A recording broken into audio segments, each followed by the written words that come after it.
Assalamualaikum warahmatullahi wabarakatuh. Bismillahirrahmanirrahim. Alhamdulillahirabbil alamin. Wassalatu wassalamu ala asrofil anbiya wal mursalin sayyidina Muhammadin wa alihi wa sahbihi ajmain, amma ba'du. Kita lanjutkan dari video yang kemarin tentang hikmatun nuzulil Quran. Kita telah membaca proses turunnya Al-Quran di tahapan yang pertama, yaitu dari Lauh Mahfuz ke Sama'id Dunia.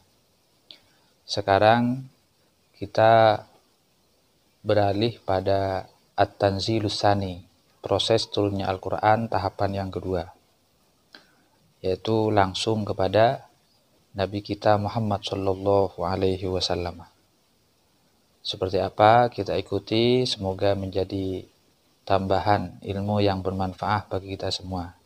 Amin amin ya rabbal alamin.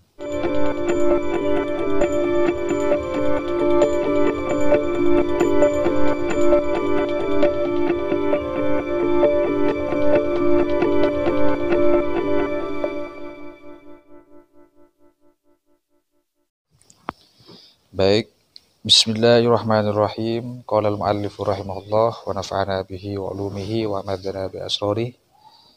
Kita tetap membaca kitab At-Tibyan fi Ulumil Quran yang disusun oleh Syekh Muhammad Ali As-Sabuni di halaman yang ke-34. At-Tanzilus Tsani, proses turunnya Al-Quran tahap kedua.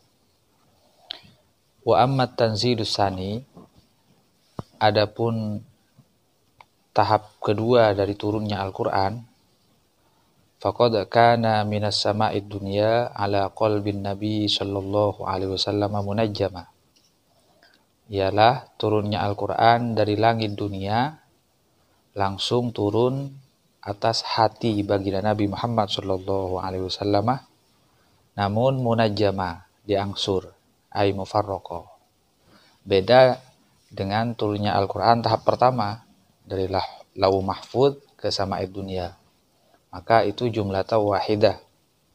Oleh Jibril diturunkan sekaligus 30 juz.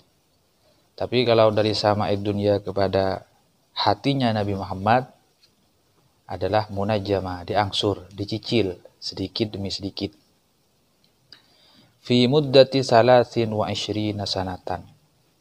Sehingga untuk bisa khotam, untuk bisa rampung 30 juz itu menghabiskan masa 23 tahun. Wahia min hinil bu'tsati ila hini wafatihi salawatullah wa salamuhu alaihi. Jadi dari mulai diutusnya Nabi Muhammad sebagai Rasul hingga wafatnya, turunnya Al-Quran, masuknya Al-Quran, turunnya Al-Quran dari langit dunia ke hati baginda Nabi, itu menghabiskan masa 23 tahun. Wad-dalilu ala hadzal nuzul wa annahu nazala munajjaman qaulullahi ta'ala fi suratul Isra.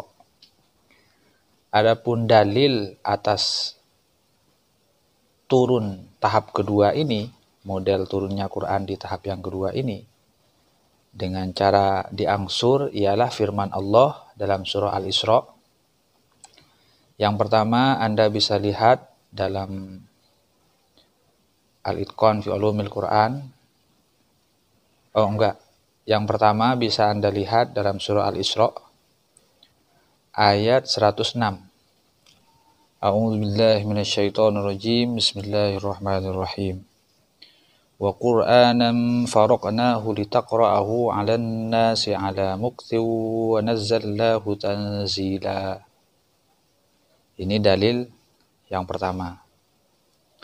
Jadi wa Qur'anan, dan terhadap bacaan Quran, faraqnahu, aku pisah. Jadi tidak diturunkan sekaligus kepada Nabi Muhammad, tapi dicicil, diangsur. litaqra'ahu 'alan nasi 'ala muksin, agar kamu Muhammad bisa membacakan Quran ini kepada kehadapan umat manusia. Wa nazzalnahu tanzila. Jadi ini dalil yang munajjama. Wa qauluhu ta'ala fi suratul Furqan, dan juga firman Allah dalam surah Al-Furqan. Bisa Anda lihat surah Al-Furqan ayat 32. A'udzu billahi minasyaitonir rajim. Wa qala alladziina kafaru laula nuzila 'alaihil Qur'an jumlatan wahidatan kadzalika linutsabbita bihi fu'adaka wa rattalnahu tartila. Jadi orang-orang kafir itu kritik kenapa Quran itu yang turun kepada baginda Nabi tidak dalam jumlah tawahidah, tidak sekaligus 30 juz, kenapa dicicil? Maka dijawab oleh Allah, kadzalika linutsabbita bihi fu'adaka. Ini tujuannya untuk memantapkan Allah, kata Allah, bertujuan untuk memantapkan hatimu Muhammad dengan Quran ini. Warattallahu tartila, dan aku mentartilkan Quran ini dengan tartil yang sebenar-benarnya. Ruwiya annal yahuda wal musyrikin abu 'alan nabi sallallahu alaihi wasallam nuzul al-Quran mufarraqah. Diriwayatkan bahwa sesungguhnya kaum Yahudi dan musyrikin mereka mencela baginda Nabi karena Quran turun kepada beliau mufarraqah, tidak sekaligus tapi dicicil. Maka Nabi dicela, dicemooh oleh orang Yahudi dan musyrikin. Wa qatarahu alaihi ayyunzala jumlatan wahidatan. Jadi mereka kenapa mengkritisi, kenapa kok Quran tidak diturunkan sekaligus kepada Nabi Muhammad 30 juz, kok dicicil? Hatta qala al-yahud lahu, orang Yahudi berkata kepada baginda Nabi, ya Abul Qasim, laula unzila hadzal Quran jumlatan wahidah kama unzilat Taurah ala Musa. Kenapa Quran ini tidak diturunkan sekaligus? Kok jauh beda dengan Taurah? Kalau Taurah itu turun sekaligus kepada Musa, langsung khotam. Akhirnya fa'anzalallahu hatainil ayataini raddan alaihim. Allah Subhanahu wa taala menurunkan dua ayat tadi di atas, yaitu ayat 106 dari surah Al-Isra dan ayat 32 dari surah Al-Furqan, itu dalam rangka menjawab kritikan dari Yahudi. Wa hadzal raddu kama yaqulu Zarqani yadullu ala amrayni. Maka jawaban Allah dengan ayat ini atas kritikan kaum Yahudi dan musyrikin, kata Az-Zarqani, adalah menunjukkan atas dua perkara. Ahaduhuma, yang pertama ialah annal Quran nazala mufarraqan ala Nabi SAW. Allah itu menjelaskan bahwa memang betul Quran diturunkan kepada Nabi Muhammad terpisah, diangsur, dicicil-cicil, tidak sekaligus 30 juz, tidak turun satu kali. Watsani, dan yang kedua, annal kutubas samawiyah qablahu nazalat jumlatan kama ishtahara dzalika baina jumhuril ulama hatta kada yakunu ijma'an. Dan yang kedua, Allah menjelaskan bahwa memang betul al-kutub as-samawiyah, kitab-kitab langit sebelum Al-Quran, itu semuanya turun sekaligus jumlah wahidah, langsung khotam, tidak dicicil sebagaimana Al-Quran.